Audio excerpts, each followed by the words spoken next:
기도하겠습니다. 사랑하는 주님, 감사합니다. 오늘도 우리를 예배로 나아갑니다. 주님 영광 받아주시고, 또 우리가 가지가지 아름다운 예물로 하나님께 믿음의 고백으로 드렸습니다. 하나님, 우리 삶의 모든 영역에 날마다 때마다 하나님의 돕는 은혜가 있게 하시고, 모든 필요를 공급하시고, 또 날마다 주님의 살아계심을 경험하는 삶이 되게 인도하여 주십시오. 또 우리를 통해서 더 이 땅 위에 진정한 소금과 빛으로서 하나님을 영원하게 할 수 있는 믿음의 삶이 될 수 있도록 은혜를 부어 주시옵소서. 또 특별히 하나님, 오늘도 진리로 우리를 이끄시고 말씀하시고 교훈하시고 또 말씀을 따라서 삶을 살아갈 수 있도록 주님의 영이 신이 함께하여 주시옵소서. 감사합니다. 주님, 예수님의 이름으로 축복하고 기도합니다. 아멘. 하나님 말씀 보겠습니다. 하나님 말씀은 전도서 12장 13절에서 14절입니다. 같이 합독하겠습니다. 일의 결국을 다 들었으니 하나님을 경외하고 그의 명령들을 지킬지어다. 이것이 모든 사람의 본분이니라. 하나님은 모든 행위와 모든 은밀한 일을 선악간에 심판하시리라. 아멘. 오늘은 하나님을 경외함의 의미와 유익함에 대해서 살펴보겠습니다. 하나님을 경외함은 우리 신앙에 있어서 가장 중요한 요소 중에 하나입니다. 성경 여러 곳에서 말씀하고 있습니다. 먼저 한번 몇 구절을 보겠습니다. 시편 2편 11절입니다. 시작. 여호와를 경외함으로 섬기고 떨며 즐거워지어다. 잠언 3장 7절입니다. 시작. 스스로 지혜롭게 여기지 말지어다. 여호와를 경외하며 악을 떠날지어다. 잠언 9장 10절입니다. 여호와를 경외하는 것이 지혜의 근본이요 거룩하신 자를 아는 것이 명철이니라. 잠언 1장 7절. 여호와를 경외하는 것이 지식의 근본이거늘 미련한 자는 지혜와 훈계를 멸시하느니라. 또 잠언 23장 17절. 내 마음으로 죄인의 형통을 부러워하지 말고 항상 여호와를 경외하라. 오늘 본문 13절에서도 동일하게 하나님 말씀하고 있습니다. 일의 결국을 다 들었으니 하나님을 경외하고 그의 명령들을 지킬지어다. 이것이 사람의 본분이다. 원래 전도서 저자는 실질적으로 부귀영화를 누렸던 사람입니다. 또 실제로 그는 온갖 세상의 즐거움을 다 누려봤던 사람입니다. 그리고 세상의 모든 학문을 다 논해봤던 사람입니다. 그러니까 이 모든 것을 다 논해보고 난 결론이 뭐냐? 모든 것이 헛되고 헛되도다. 아무런 가치가 없다라는 거죠. 오늘날 세상의 삶의 사람들의 삶의 목표가 뭡니까? 삶의 부귀영화입니다. 성공입니다. 출세입니다. 세상의 즐거움입니다. 세상의 만족입니다. 그런데 그걸 다 가져봤고 그걸 다 누려봤고 수없이 공부를 해보고 연구를 해보고 많은 지혜와 지식을 논해봤지만 결론이 뭐냐? 낫이 아무것도 아니더라는 거죠. 아무 가치가 없더라는 겁니다. 이해하십니까? 여러분 여기에 동의하시겠습니까? 안 해봐서 모르죠. 아직까지 안 누려보고 못 가져봤으니.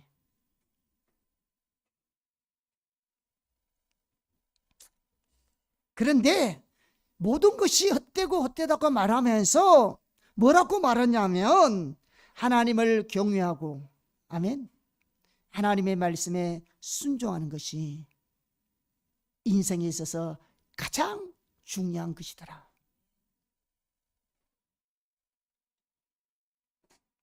그런데 오늘날 교회에서나 성도들의 개인의 삶에서 가장 찾아보기 힘든 것이 뭐냐 그러면요, 하나님을 경외하는 겁니다. 우리가 하나님을 믿고 있으면서도, 크리스찬이라고 말하면서도 교회 안에서 우리의 신앙에 살면서 가장 찾아보기 힘든 것이 뭐냐? 하나님을 경외하는 것입니다. 뿐만 아니라 심지어 많은 성도들이 하나님을 경외한다는 말의 의미를 모릅니다.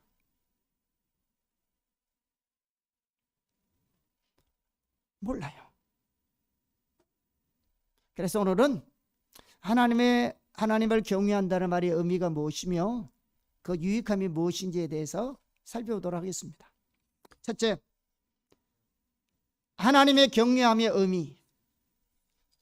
이 경외함이라고 번역된 단어는요, 영어로 fear, 두려움이라는 단어입니다. 그래서 영어 성경에서는 이 경외함이라는 단어를 fear라, 두려움이라는 단어로 다 번역하고 있습니다. 그런데 우리말에서는 이것을 하나님을 경외하다, 하나님을 두려워하다라고 번갈아 가면서 번역하고 있습니다. 그래서 하나님을 경외한다는 말은 다른 말로 표현하면 하나님을 두려워한다는 말과 같습니다. 자, 그런데 하나님을 두려워한다고 했을 때는 몇 가지 오해하는 것이 있는데요.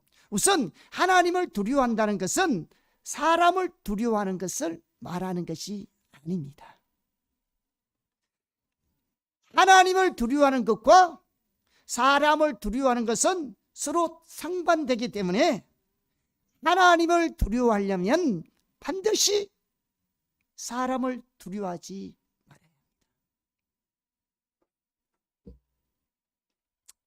물론 사람을 두려워하지 않는다고 하나님을 두려워하는 것은 아닙니다. 그런데 많은 사람이 생각하기를 사람을 두려워하는 것을 하나님을 두려워한다고 생각합니다. 그 말이 아닙니다. 또한 하나님에 대한 두려움은 마귀가 가져다 주는 두려움과 다릅니다. 오늘 어떤 사람들은 하나님에 대해서 극도의 불안과 공포를 가지고 있는 사람이 있습니다.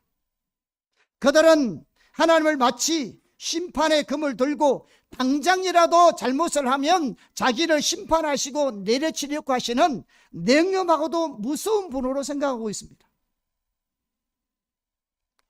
그러한 두려움은 하나님이 주시는 두려움이 아닙니다. 마귀가 가져두는 두려움입니다. 사탄은 두려움을 가지고 사람들을 강압적으로 인도해 갑니다. 그래서 우리가 뭔가를 할 때 강압적으로 이렇게 뭘 움직이는 것은요, 그 배후에 사단이 역사하고 있습니다. 강요도 마찬가지고. 하나님은 우리를 사랑으로 인도하십니다. 절대로 하나님은 우리를 두려움으로 이끌지 아니하십니다. 그래서 성경에 말씀하시기를 하나님이 우리에게 주신 마음은 두려워하는 마음이 아니야, 근신하는 마음과 사랑의 마음을 주시는 겁니다. 또한 하나님을 두려워한다는 말은 종교적인 두려움을 말하는 것이 아닙니다. 오늘 많은 성도들이 성경에서 말하는 하나님을 두려워한다는 말과 종교적인 두려움을 혼돈하고 있어요. 특히 우리 한국교회 성도들은. 그래서 종교적인 두려움을 하나님을 두려워하는 것으로 오해하고 있습니다. 여러분, 종교적인 두려움은 인간의 종교심에서 나온 것입니다. 예를 들면 이런 것입니다. 한국 사람들 입장에서 주일을 하나님 앞에 주일 성수해야 되잖아요. 그래서 주일 성수하지 않으면 하나님께서 우리에게 심판하시고 벌을 내릴 거라 생각하고, 주일날 특별한 일이 있을 때는 주일날 새벽에 일찍 한번 예배라도 드리고 어디 가야 그래도 안전하다고 느껴요. 왜 그런지 아세요? 그게 종교적인 두려움입니다. 전혀 하나님을 경외하는 마음이 아닙니다. 주일 빠지면 하나님 심판할까 싶어서 무서워가지고. 그런 종교적 두려움이 한국의 성도들에게 엄청 많습니다.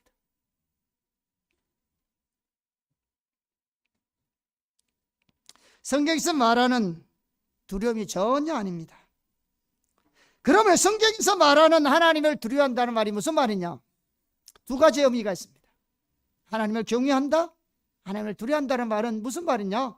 첫째, 하나님을 경외하고 하나님을 두려워한다는 것은 하나님에게 압도되어서 그분 앞에서 감격하고 감탄하는 것을 말합니다. 예를 들면 이렇습니다. 출애굽기 34장에 보면 하나님께서 모세에게 임하셔서 하나님 자신을 계시해 주셨습니다. 하나님의 성품을, 또 하나님의 영광을, 하나님의 선하심을, 하나님의 아름다움을 보여주셨습니다. 그렇게 할 때 모세가 하나님의 영광을 본 모세가 그 앞에 납작 엎드려서 하나님 앞에 경배하고 예배했습니다. 이게 하나님에 대한 경외심입니다. 하나님의 경외심과 하나님의 두려움은 어디서 나오느냐? 하나님의 영광을 본 자, 진짜로 그분을 아는 자가 그분의 위엄 앞에, 그분의 영광 앞에, 그 아름다움과 선하심 앞에 납작 엎드려서 그분에게 예배하는 것이 하나님을 두려워하는 것입니다. 이처럼 하나님의 아름다움, 하나님의 거룩하심, 하나님의 사랑과 능력 등 하나님의 그 놀라운 영광과 성품에 압도하여서 하나님을 인하여 감격하고 감탄하는 것이 성경에서 말하고 있는 하나님을 두려워하는 것입니다. 모세가 하나님의 영광의 임재를 경험한 후에 회막에서 나올 때 하나님의 영광의 임재로 말미암아 얼굴에 광채가 났다 했습니다. 그 광채로 말미암아 이스라엘 백성들은 두려워하여서 수건을 얼굴에다가 가려달라고만 했습니다.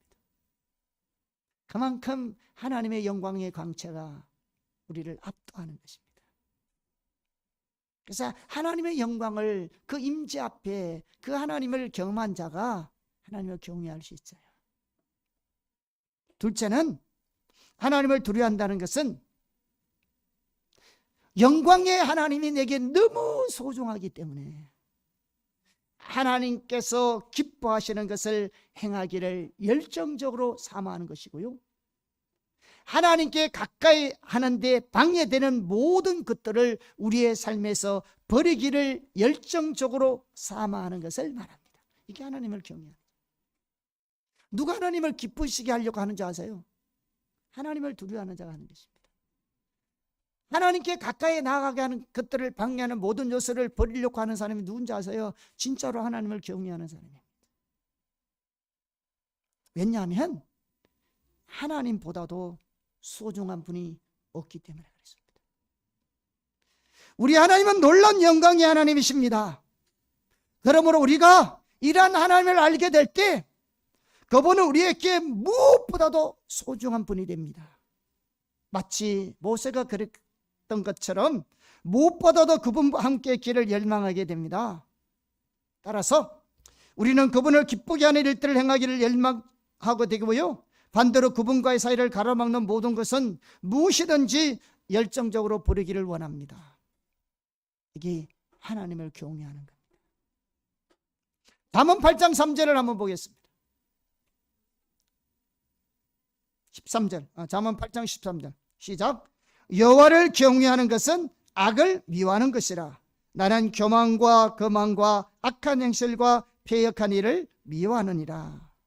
사도 바울은 주님을 아는 것이 가장 값지고 가장 소중한 것이기 때문에 하나님을 아는 것을 방해하는 모든 것을 배설물로 했습니다. 이것이 바로 성경이 말하는 하나님을 두려워하는 것입니다. 아멘. 둘째, 하나님을 경외함은 예배에 있어서도 필수적인 요소입니다. 성경은 우리의 예배가 하나님이 받으시는 참된 예배가 되기 위해서는 반드시 하나님을 경외함으로 드리는 예배를 드려야 했습니다. 이와 관련된 아주 중요한 성경 구절이 히브리서 12장 26절에서 29절입니다. 자, 한번 말씀을 보겠습니다. 시작. 그때에는 그 소리가 땅을 진동하였거니와 이제는 약속하여 이르시되 내가 또 한 번 땅만 아니라 하늘도 진동하리라 하셨느니라. 이 또 한 번이라 하심은 진동하지 아니하는 것을 영존하게 하기 위하여 진동할 것들 곧 만드신 것들이 변동될 것을 나타내심이라.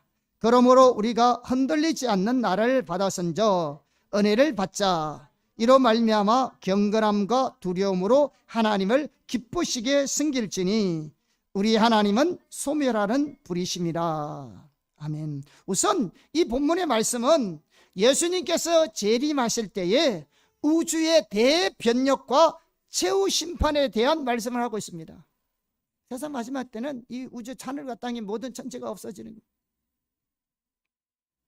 아울러 하나님의 백성인 성도들은 영원한 하나님의 나라를 유업으로 받았기 때문에 주님 오시는 그날까지 경건과 두려움으로 하나님을 섬기라고 말하고 있습니다.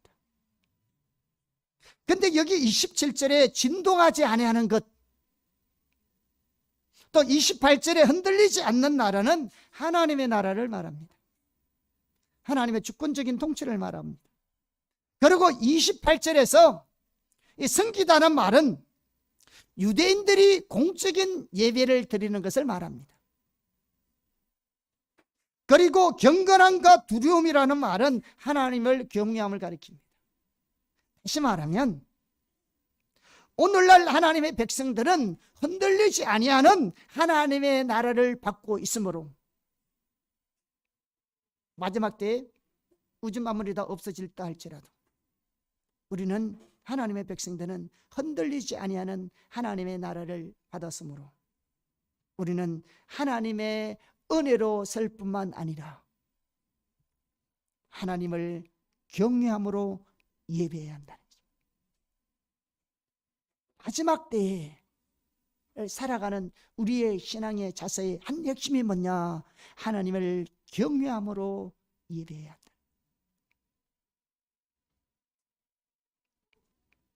따라서 하나님을 경외함으로 드리는 예배는 하나님께서 기뻐 받으시는 예배일 뿐만 아니라 하나님의 나라 백성, 예수님이 마지막에 오실 재림을 사모하며 그 주님을 기다리는 성도들의 신앙 자세 중에서 가장 중요한 중에 하나가 뭐냐?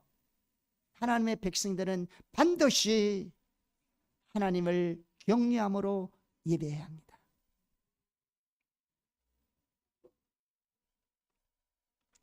여기서요 아주 중요한 사실 하나를 발견할 수 있는데요,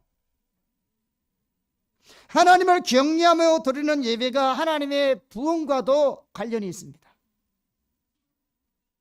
26절에 보면 그 소리가 땅을 진동하였거니와 이렇게 말씀하고 있는데요, 이 말씀은 구약 성경에 보면 하나님께서 모세 시대에 시내산에서 하나님의 영광으로 임하신 때를 말하고 있습니다. 오늘날 우리는 하나님의 부흥을 간절히 소망하고 있습니다. 이를 위해서 우리 가운데 절실하게 필요한 것이 뭐냐? 하나님을 경외함으로 예배하는 것입니다. 하나님의 이 시대의 한국교회와 우리의 삶을 회복하고 부흥을 우리가 바라보고 있다면 우리는 반드시 하나님을 경외함으로 예배해야 합니다. 이 점을요 말라기 시대를 봐도 알 수 있습니다. 말라기 시대의 제사장들은 하나님께 예배하고 제사 드릴 때 가장 좋은 것으로 드려야 하는데 그는 정반대로 드렸습니다. 저는 것, 눈먼 것, 병든 것, 훔친 것들을 가지고 하나님께 제사 드렸습니다. 그래서 하나님은 그들의 예배를 전혀 받지 않았을 뿐만 아니라 기뻐하지도 않았습니다.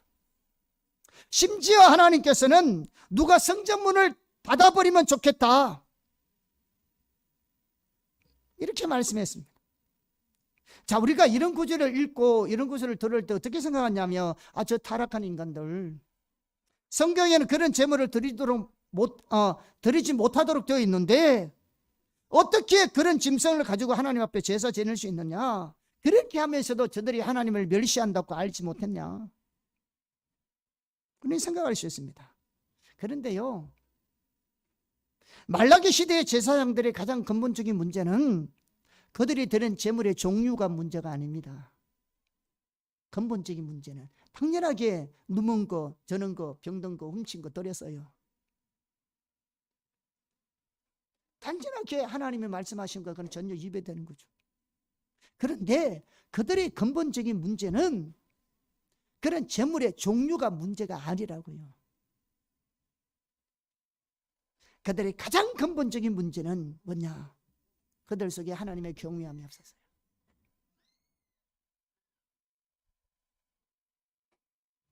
하나님의 경외함이 없었어요. 그러니까 그런 예물을 드리는 거죠.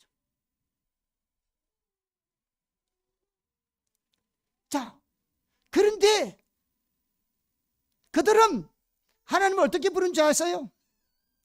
그들은 하나님을 아버지라 불렀습니다.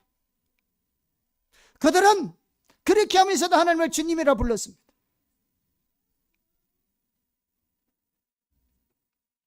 그러나 그들에게는 하나님을 경외함이 전혀 없습니다. 그래서 저는 그 눈물 그 병신 그 훔친 거 그 가지고 하나님께 제사 드린 것입니다. 오늘날 우리도 우리의 예배에 있어서 우리 속에 하나님을 경외하는 마음이 없으면 그 예배는 하나님을 멸시할 수밖에 없습니다. 자, 그런데요, 지금 이런 상황 속에서 저들이 이렇게 하나님의 경외 없는 이런 예배를 드리고 있는 이 와중 속에서도 하나님께서 뭐라고 말씀하고 있느냐 그러면 말라기 1장 11절에서 우리에게 아주 중요한 부분을 말씀해 주고 있습니다. 자, 말라기 1장 11절을 먼저 한번 보겠습니다. 시작. 만군의 여호와가 이르노라 해 뜨는 곳에서부터 해 지는 곳까지의 이방 민족 중에서 내 이름이 크게 될 것이라. 각처에서 내 이름을 위하여 분향하며 깨끗한 제물을 드리느니 이는 내 이름이 이방 민족 중에서 크게 될 것임이니라. 지금 말라기 시대 제사장들이 하나님 앞에 제사하면서 눈먼 거, 병든 거, 훔친 거 이런 걸 드리고 있는 와중 속에 하나님을 경외하는 마음이 전혀 없이 하나님을 멸시하는 예배를 드리고 있는 그 와중 속에서 그들은 하나님을 아버지라 부르고 주님이라고 부르지만 그 마음속에는 하나님을 경외하는 마음은 조금도 없는 그들에게 하나님 뭘 말씀하고 있냐 그러면 이 말씀을 하고 있는 겁니다. 여기서요, 해 뜨는 곳에서부터 해 지는 곳까지의 이방 민족 중에서 내 이름이 크게 되리라는 말은요, 하나님의 부흥을 임하는.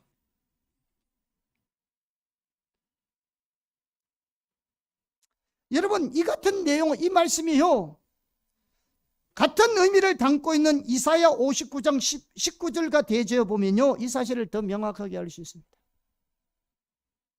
자, 이사야 59장 19절 시작.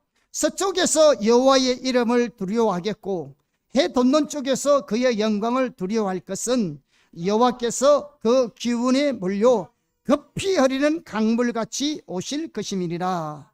자, 여기 보면 하나님께서 급히 흐르는 강물처럼 임하실 것이라는 말은 하나님의 부흥을 의미합니다. 성령의 대규모적으로 우리 가운데 부으시는 하나님의 부흥을 의미합니다. 그래서 하나님의 부흥이 임할 때 전 세계적으로 하나님의 이름이 높임을 받게 되는 일들이 일어난다는 것입니다. 오늘날 우리 시대 정말로 하나님의 부흥이 절박하게 필요합니다.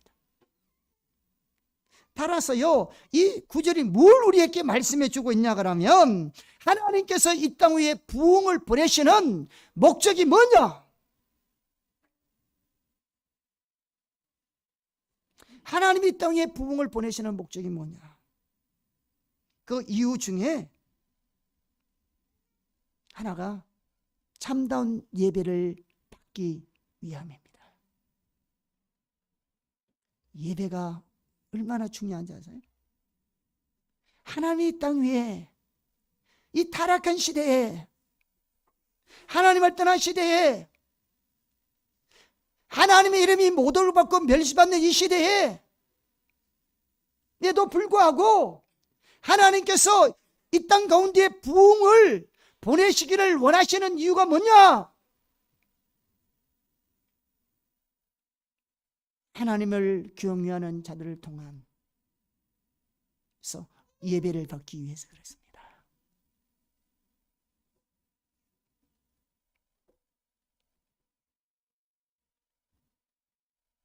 여러분, 하나님께서 얼마나 참된 예배를 열망했으면 그 당시 제사장의 타락한 예배를 말씀하시면서 그 사이에 11절 이 말씀을 말씀해 주고 있겠어요. 부흥을 보내어서 다시 하나님의 백성을 통해서 하나님의 이름이 높임을 받게 할 거라고.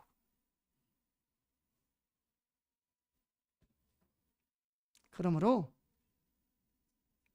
하나님께서 참다운 예배를 받기 위해서 이 땅에 부흥을 보내십니다. 그러므로 하나님의 부흥을 예배하기 위해서는요, 하나님을 경외함으로 드리는 예배가 필수입니다. 하나님께서 부흥으로 임하시는 목적 자체가 하나님을 경외함으로 드리는 참된 예배를 받기 위함입니다. 오늘날 우리의 예배가 그렇게 드려야 합니다. 계속적으로 우리가 저녁마다 하나님 앞에 예배하고 주님을 찾고 있는데요, 계속적으로 하나님께서 우리의 마음 가운데 부으시는 것 뭐냐면 정말로 하나님은 예배를 받기를 원하십니다. 그분 앞에 그분의 영광을 보고 그분의 신실하심, 그분의 거룩하심, 그분의 아름다움, 그분의 우리의 구원하시고 천지를 만드신 그 하나님을 높이고 그로 인하여 감사하고 감탄하고 예배하는 것을 하나님 기뻐하신다.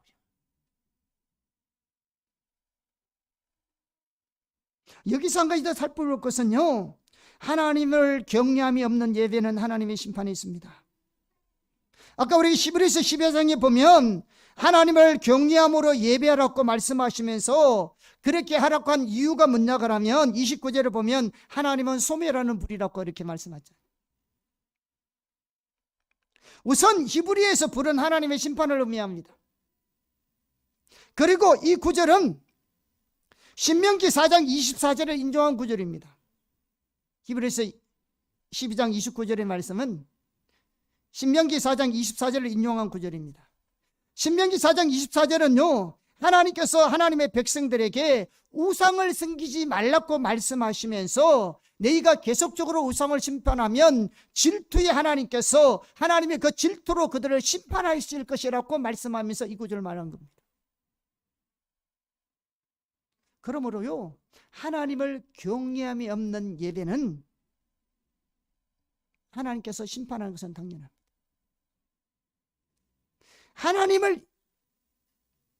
하나님의 예배를 멸시한다는 것은요, 단순히 예배를 멸시하는 것이 아닙니다. 하나님의 예배를 멸시한다는 말은 하나님을 멸시하는 행동입니다. 성경은 하나님을 멸시하는 자는 하나님도 멸시한다고 성경 여러 곳에서 말씀하고 있습니다. 하나님의 심판에 내면 가장 기본적인 것들 뭔지 아세요? 여러분, 우리가 하나님 심판 그러면 사업이 망한다든지 가정이 몰락된다든지 이런 것을 이해하는데요, 여러분, 심판의 가장 기본적인 것이 뭔지 아세요? 가장 기본, 하나님 임재 거칩니다. 하나님 함께 하지 않아요. 하나님의 생명이 고갈됩니다. 하나님의 축복 고갈된다고요. 하나님의 약속이 거두어집니다. 그러나 하나님의 백성들이 지속적으로 하나님의 멸시하는 예배를 드린다면 더 큰 하나님의 심판이 있습니다. 오늘 우리 한국교회에 하나님 임재가 있는 걸 보세요. 오늘 우리 한국교회 성도들 삶 가운데, 가정 가운데 하나님 생명이 있는 것을 보세요. 오늘날 우리의 삶 가운데 하나님의 유업이 성취되고 있는 것을 보세요.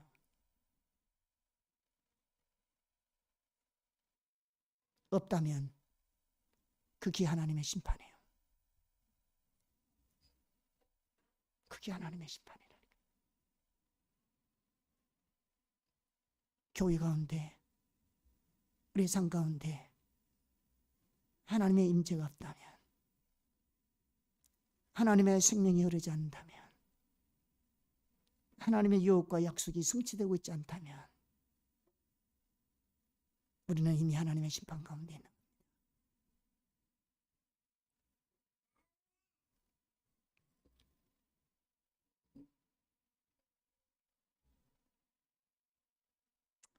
그래서 하나님의 경외함이 없는 예배는 하나님이 심판하십니다. 이런 하나님의 심판의 요소가 있다는 것은 우리가 올바른 예배를 안 드리고 있다는 것입니다. 하나님을 경외하는 예배를 안 드리고 있어서 그런 겁니다. 많은 요소가 있지만 그 중에 하나가, 우리는 하나님의 부흥, 즉 하나님의 영광의 임재가 함께할 때 특별히 이 점을 더 명심해야 합니다. 다시 말하면 하나님 임재가 함께 하시고 하나님의 생명의 은혜가 있고 하나님의 약속과 유업이 이루어질 때 특히 우리가 이 부분을 명심해야 합니다. 예를 들면 레위기 10장에서 나답과 아비후의 이야기가 나옵니다. 나답과 아비후는 아론의 아들들입니다. 그리고 제사장들이었습니다. 그들이 하나님 앞에 나가서 제사를 드리다가 다른 불로 드렸어요. 그러자 하나님의 제단에서 불이 나와가지고 그 두 사람을 불살라 죽여버렸습니다. 심지어 하나님은 아론에게 자녀들이 죽었음에도 불구하고 울지 못하도록 했습니다. 왜 이런 일이 났을까요? 이것을 알려면 이 사건의 배경을 알아야 합니다. 이 일이 있기 직전에 어떤 일이 있었냐 그러면 모세와 아론이 회막에 들어갔다 나와서 백성들을 축복할 때 하나님의 영광이 온 백성에게 임했습니다. 다시 말하면 하나님의 영광이 하나님의 백성들과 함께 머물러 있었습니다. 이런 상황에서 나답과 아비후가 제사를 지내기 위해서 회막에 들어갔습니다. 어쩌면 그들도 자기들도 할 수 있다는 것을 백성들에게 보여주기 위해서 자신들을 좀 과시하고 싶은 마음이 있었을지도 모릅니다. 또 아마도 회막에 들어갈 때부터 개인적인 야망과 시기 때문에 그렇게 했던 것 같습니다. 일단 그들은 분별력이 흐려져 있었습니다. 그래서 독주를 마시고 들어갔습니다. 그들은 회막에 들어가서 하나님께 제사를 드리되 하나님의 길을 따라 행하지 않고 자기 방식대로 했습니다. 다른 불을 드렸다는 것은 하나님의 길을 따라 하지 아니하고 자기 방식대로 했다는 것입니다.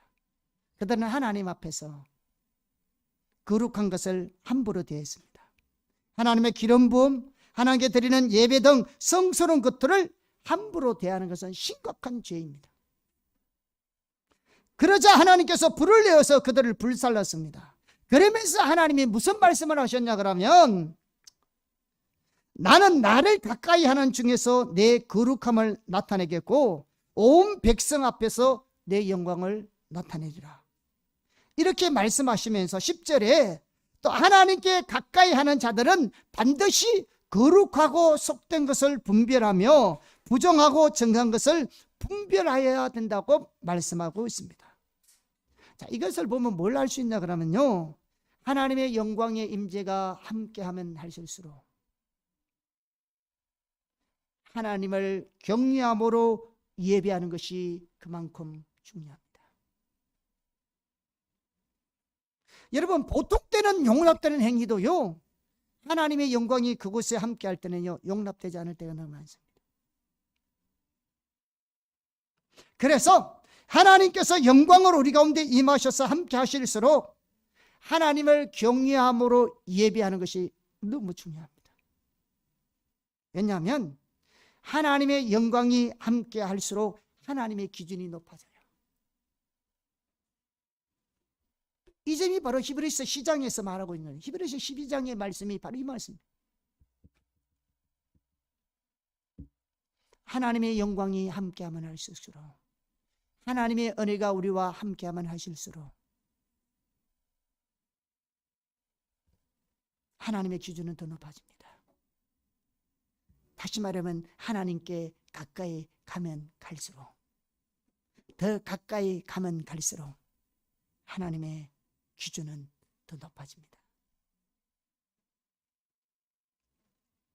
그러므로요, 우리가 하나님의 영광의 임재, 부흥을 마냥 기뻐할 것도 못 됩니다. 왜? 그만큼 하나님의 기준도 따라와야 되기 때문에 그렇습니다. 우리는 하나님의 기름 부음과 임재가 우리가 함께할 때 우리가 얼마나 철저하게 하나님의 길과 기준을 따라 행하고 있는지를 깨달아야 합니다. 많은 사람들이 이 부분을 놓쳐요. 하나님의 기름 부음, 하나님의 임재가 나와 함께 하면 할수록 우리는 더 철저하게 하나님의 길과 기준 가운데 서서 섬겨야 합니다.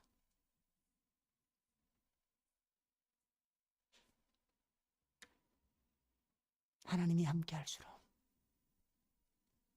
하나님의 기준은 높아집니다. 그런데요, 이 기준은 아무도 예외가 없습니다.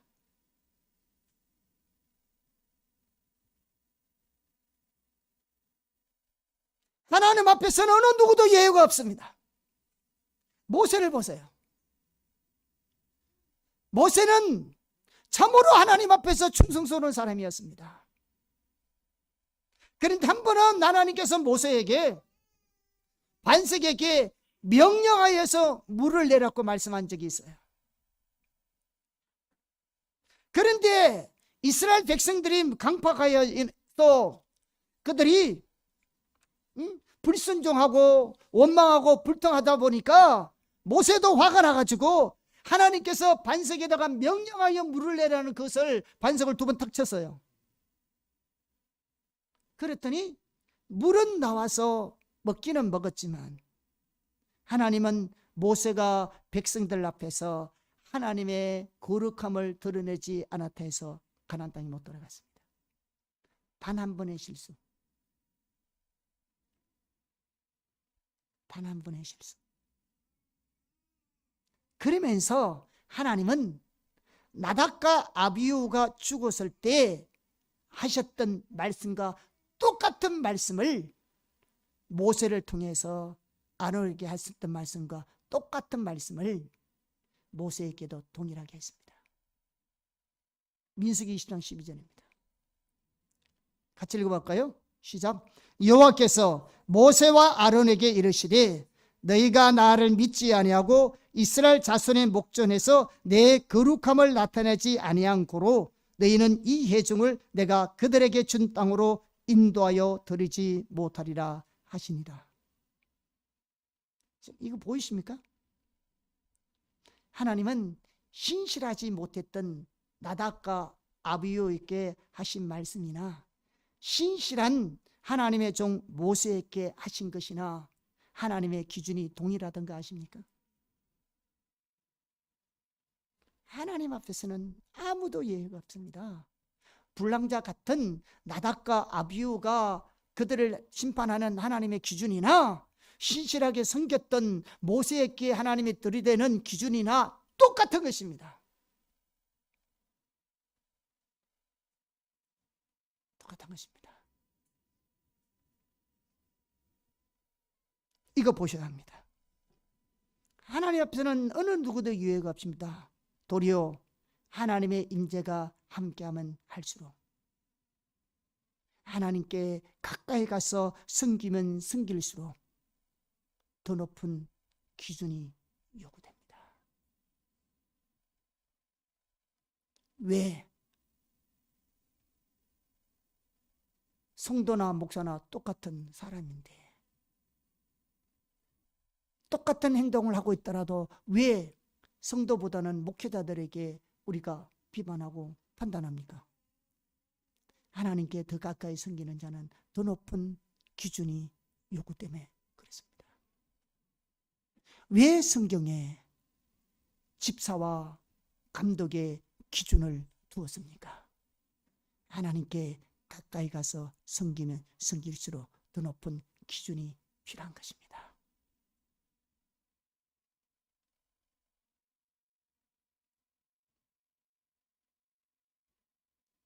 유예가 없어요. 하나님의 기준은 동일한 겁니다.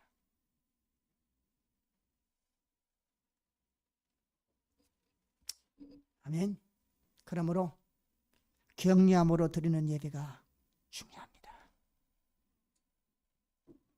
우리가 드리는 예배가 정말로 하나님을 경외하는 마음이 있기를 예수님으로 축복합니다. 그래서 우리가 예배할 때 우리가 온 마음으로 예배하는 것입니다. 그분 행하신 일들, 그의 창조, 그의 구원, 그의 신실하심, 이런 걸 높여드리는 것입니다. 그게 예배입니다.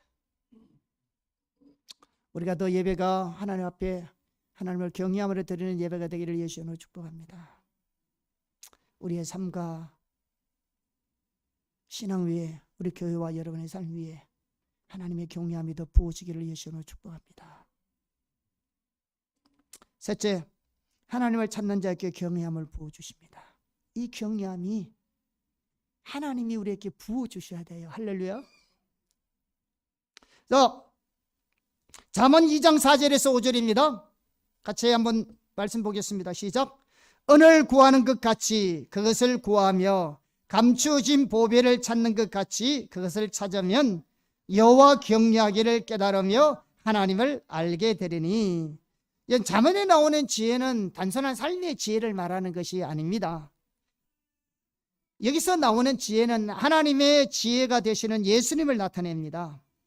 그래서 성경은 우리에게 예수님을 구하되 감추인 보화를 찾는 것 같이 그분을 찾으라고 말씀하고 있습니다. 만약에 여러분의 집안에 여러분에게 조상들이 물려준 보물이 있다고 생각해 보세요.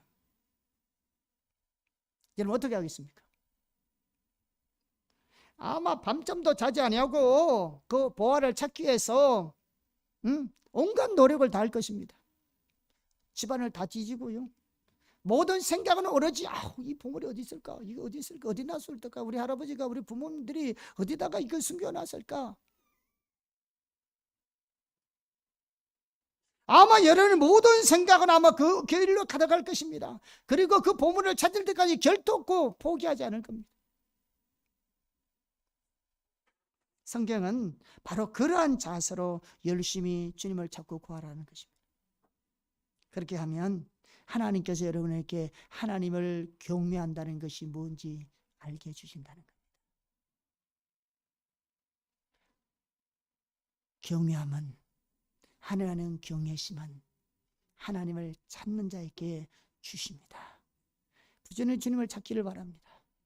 더 알기를 원하시고 더 사랑하기를 원하시고 그분의 뜻과 목적 의정이 무엇인가를 알기를 원하시고 그분이 누구신지를 원하시는지를 더 구하기를 예수님으로 축복합니다.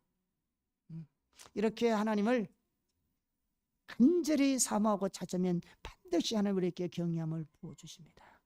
아멘. 찾으셔야 돼요. 여러분들이 하나님을 경외한다고 되는 게 아닙니다. 하나님을 찾으시면 하나님이 우리를 하나님을 경외하도록 경외심을 부어주시는 겁니다. 할렐루야. 자, 마지막으로 하나님을 경외하는 자의 유익함. 하나님은 경외한 자에게 복을 주십니다. 시편 115편 13절입니다. 시작. 높은 사람이나 낮은 사람을 막론하고 여호와를 경외하는 자에게 복을 주시리로다. 여러분, 누가 복을 받아요? 높은 사람이나 낮은 사람이나 할 것 없이 하나님을 경외하는 자가 복을 받습니다. 높다고 복 주는 거 아니고요. 낮다고 복 못 받는 것도 아니고요. 많이 안다고 복 받는 것도 아니고요. 무지하다고 복 못 받는 것도 아니고요. 하나님을 경외하는 자가 하나님의 복을 누립니다.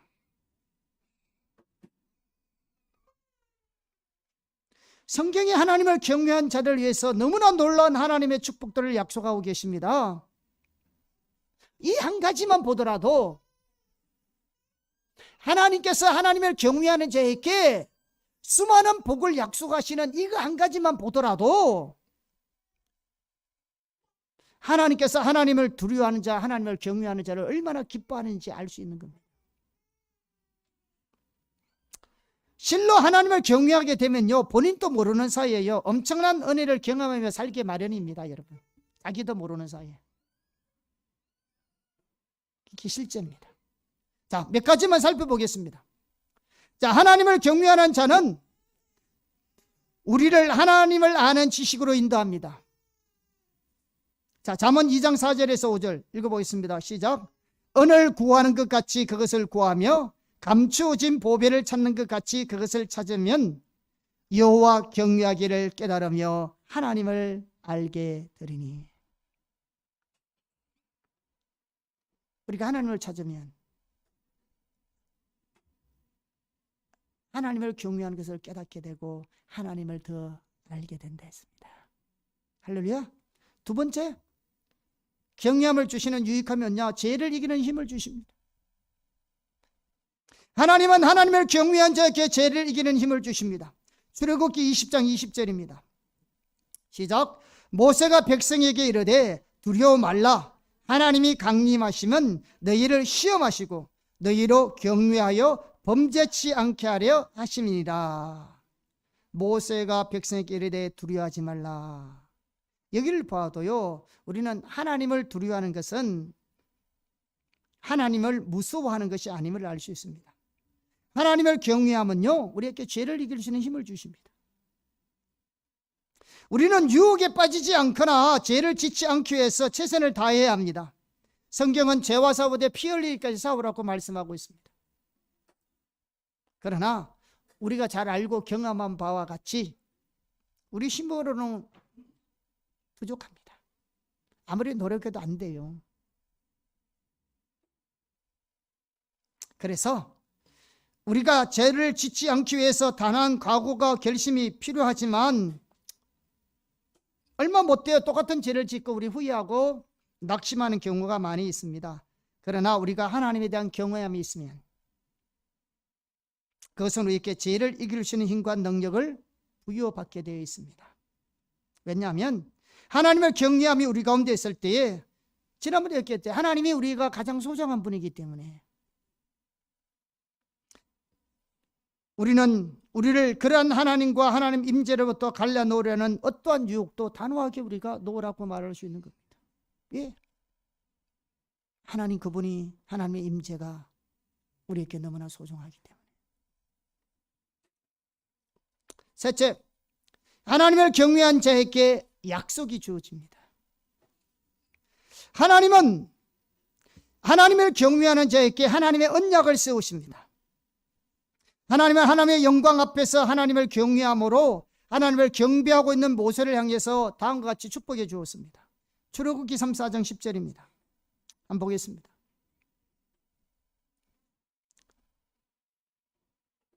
시작. 여호와께서 이르시되 내가 언약을 세우나니 곧 내가 아직 온 땅 아무 국민에게도 행치 아니한 이적을 너희 전체 백성 앞에 행할 것이라. 너희 머무는 나라 백성이 다 여호와의 소위를 보리니 내가 너희를 위하여 행하는 일이 두려운 것임이니라. 여러분,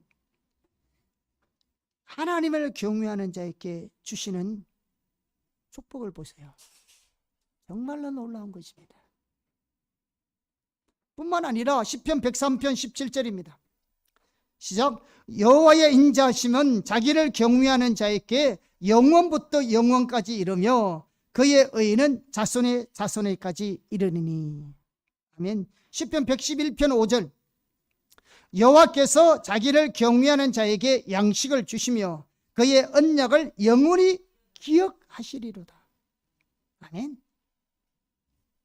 하나님을 경외한 자에게 하나님의 약속이 주어지는 겁니다. 넷째, 하나님은 하나님을 두려워하는 자를 진실로 보호하십니다. 자, 시편 34편 7절, 31편 19절, 20절 같이 한번 보겠습니다. 시작. 여호와의 천사가 주를 경외하는 자를 둘러 진치고 그들을 건지시는도다. 주를 두려워하는 자를 위하여 쌓아두신 은혜, 곧 인생 앞에서 죽게 피하는 자를 위하여 베푸신 은혜가 어찌 그리 큰지요. 주께서 저희를 주의 은밀한 곳에 숨기사 사람의 꾀에서 벗어나게 하시고 비밀이 장막에 감추사 구설의 단춤에서 면하게 하시리로다. 할렐루야. 잠언 14장 26절에서 27절 시작. 여호와를 경외하는 자에게는 견고한 의뢰가 있나니 그 자녀들에게 피난처가 있으리라. 여호와를 경외하는 것은 생명의 셈이니 사망의 그물에서 벗어나게 하느니라. 아멘. 잠언 19장 23절 시작. 여호와를 경외하는 것은 사람으로 생명에 이르게 하는 것이라. 경외하는 자는 족하게 지내고 재앙을 당하지 아니하느니라. 아멘. 복음하기 누구 있겠습니까? 하나님을 경외하는 자 있겠습니다. 다섯째, 하나님을 경외하는 자는 모든 좋은 것으로 부족함이 없게 하십니다. 할렐루야. 아멘. 시편 34편 9절 10절 시작. 너희 성도들아 여호와를 경외하라. 저를 경외하는 자에게는 부족함이 없도다. 젊은 사자는 궁핍하여 줄일지라도 여호와를 찾는 자는 모든 좋은 곳에 부족함이 없으리로다. 할렐루야.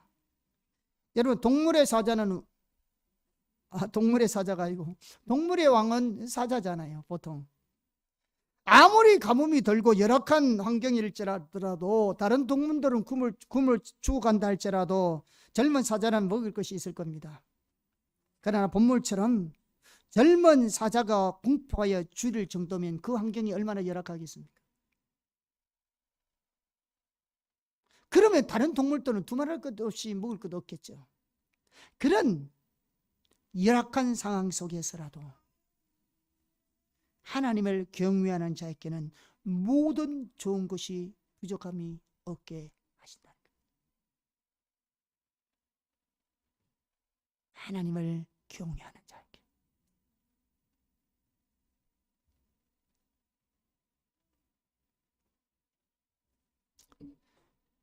잠언 22장 4절 시작. 겸손과 여호와를 경외함의 보상은 재물과 영광과 생명이니라. 경외함의 보상이 있대요. 시편 145편 19절 시작. 그는 자기를 경외하는 자들의 소원을 이루시며 또 그들의 부르짖음을 들어서 구원하시리로다. 아멘. 뭘 더 바라겠습니까? 여러분, 하나님 앞에 여러분 뭐가 불평이 있습니까? 뭐 때문에 하나님께 여러분 원망하십니까? 하나님은 하나님을 경외하는 자에게 이 놀라운 약속들을 우리에게 주고 계시는데,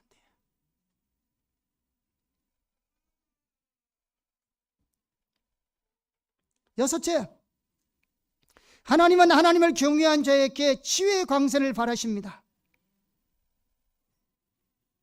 말라기 4장 1절과 2절입니다. 같이 읽겠습니다. 만군의 여호와가 이르노라. 보라, 격렬한 풀무불 같은 날이 이르느니 교만한 자와 악을 행하는 자는 다 초계 같을 것이라. 그 이르는 날이 그들을 살라 그 뿌리와 가지를 남기지 아니할 것이로되 내 이름을 경외하는 너희에게는 어려운 해가 또할라서 치료하는 광선을 바라리니 너희가 나가서 외양간에서 나온 송아지같이 뛰리라. 사실 이 예언은요, 말세에 대한 예언입니다. 말세에 놀라운 재앙이 임하고 교만과 악을 행하는 자에게는 하나님의 심판과 고통이 있을 것이라고 말씀하고 있습니다. 그러나 하나님을 경외하는 자는 오히려 의의 탕이신 예수님께서 임할 것이요 놀라우신 치유의 은혜가 임한다는 말입니다. 마지막 때일수록 세상이 어떤 재앙으로 가득 찬다 할지라도 도리어 하나님을 경외하는 자에게는 회복의 역사가 있는 겁니다. 이게 정상인 거예요.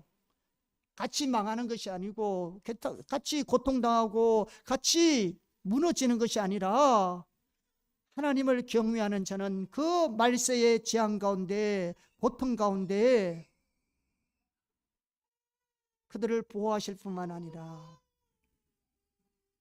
치유의 광선을 발휘하여 회복시키는 겁니다. 이 코로나 시국에 하나님의 교회와 하나님의 백성이 어떠해야 되는가를 명확하게 보여주고 있는 것입니다. 이 삶이 정상이에요. 그런데 왜 없습니까? 그 뭘 말해줍니까? 하나님을 경외함이 교회 가운데 없는 겁니다. 성경에서 말하고 있는 참된 의미의 하나님을 경외함이 교회 가운데, 하나님 백성 가운데 없어서 그런 겁니다.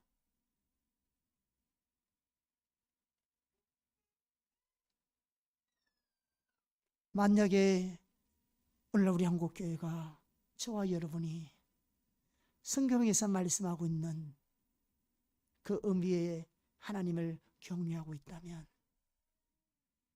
앞으로 마지막 때가 가면 갈수록 더 큰 재난과 질병이 올 텐데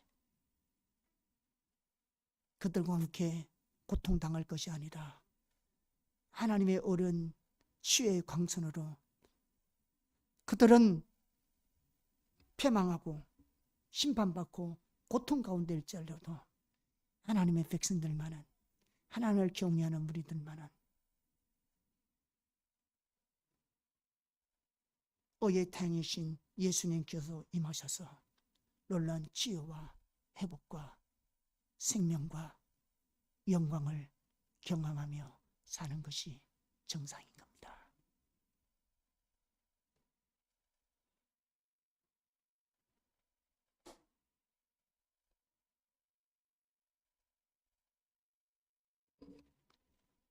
문제는 오늘날 저와 여러분이,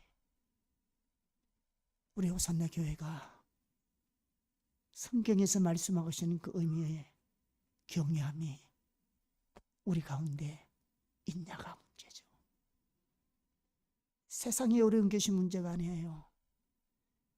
세상의 재앙이 문제가 아니에요. 세상의 환난이 문제가 아니에요.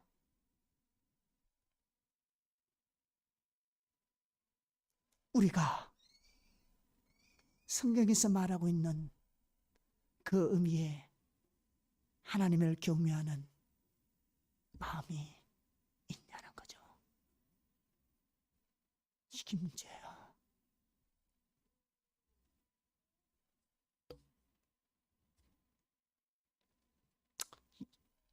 이 은혜가 있기를 예수님으로 축복합니다. 마지막으로 무엇보다도 하나님께 친밀한 교제를 주십니다. 시편 25편 14절입니다. 시작. 여호와의 친밀하심이 그를 경외하는 자들에게 있으며 그의 언약을 그들에게 보이시리로다. 아멘. 하나님은 그를 경외하는 자에게 아무런 비밀이 없이 그의 뜻을 다 보이십니다. 그리고 하나님을 경외하는 자들은 하나님의 언약의 비밀을 더 깊고 풍부하게 체험하고 알게 될 것이라고 말씀하고 있습니다. 이외에도 성경은 하나님을 경외하는 자에게 더 많은 놀라운 축복을 약속하고 있습니다. 하나님을 경외하는 자를 기뻐하시고요, 하나님을 경외하는 자의 기도를 들어주시고요, 이와 같이 성경은 하나님을 경외하는 자에게 수많은 약속을 하고 있습니다. 특별히 하나님 우리에게 이 시간 성령을 통해서 성경에서 말하는 그 의미의 경외함을 보시기를 예수 이름으로 축복합니다.